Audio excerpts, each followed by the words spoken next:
I'm here in front of the Italian Parliament in Rome, and I'm with Brando Benifei, who is a member of the European Parliament from the Partito Democratico, the centre-left Democratic Party, in fact the leader of that party in the European Parliament. Thanks for being with us. Thank you.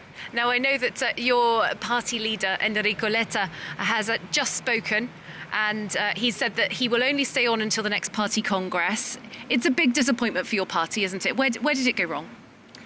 Yeah, well, we expected a better result for sure, and we are content with the fact that we are the first opposition party now. We will lead the opposition, but we wanted to defeat the extreme right in Italy, who will in fact govern now. Mm-hmm. So we will discuss the reasons of this result. Probably we are paying the long time in government. Sometimes we have been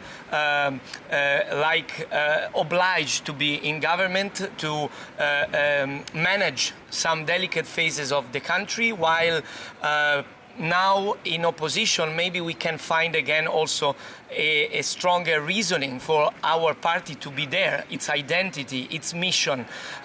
Soon we will have a Congress, in fact, where we will have to discuss also how we want to position ourselves opposing this new right-wing government. I'm sure we will be united in saying that we need to be strong and hard against a right wing that has been in many occasions against Europe, pushing Italy in a trying to push Italy to a marginal position in Europe, while we want Italy to be at the center of the European project. So we will fight for that, and we will need to discuss how we deal with the rest of the opposition, the liberal centrist part and the five-star movement.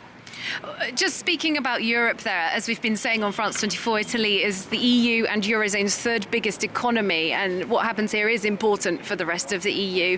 However, you say that Giorgia Meloni has been wanting to, or will make Italy sidelined in the EU. She says that's not the case. She's no longer a Eurosceptic, and she just wants Italy to have a strong position as a more independent country in what she calls a Europe of nations. She says she's not as Eurosceptic as you and your party make out. Well, in my opinion, the approach of Meloni towards Europe is an approach that is against the interests of the Italians, because we are a big country in the European Union that has the interest to be at the center of the building of a stronger union, not to be looking from the corner and criticizing. Giorgia Meloni has opposed the Next Generation EU.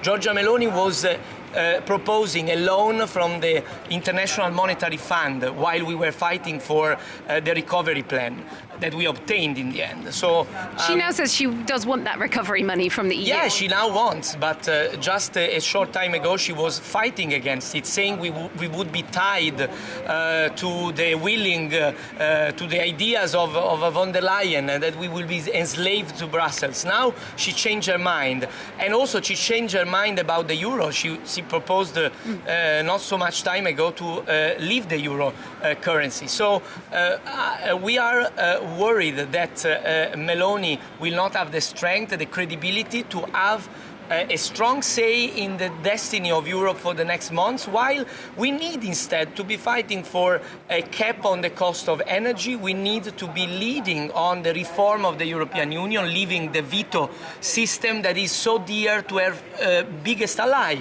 the Prime Minister of Poland, Morawiecki, who was the first to congratulate. So we will be very strict in opposing this government, because we want Italy to stay in the lead of the European countries. And just finally, a brief point. The leader of Germany's AfD party, also within the same far-right group as Giorgia Meloni's party, has congratulated her and also said that left-wing parties in Europe are now out in the cold. They're looking for friends. It is true that this centre-right, right-wing alliance has more than 50% of the seats in both the Senate and the lower house here in Italy. Where do left-wing parties like yours go next? You've clearly lost the argument with a huge part of the population. But look at the numbers. The majority of voters voted for alternatives to this right-wing coalition. Due to the electoral law, for how it is structured, they have a clear majority, but they have 40-something% of the popular vote. So the opposition made by PD, by the centrist and the Five Star have more votes together.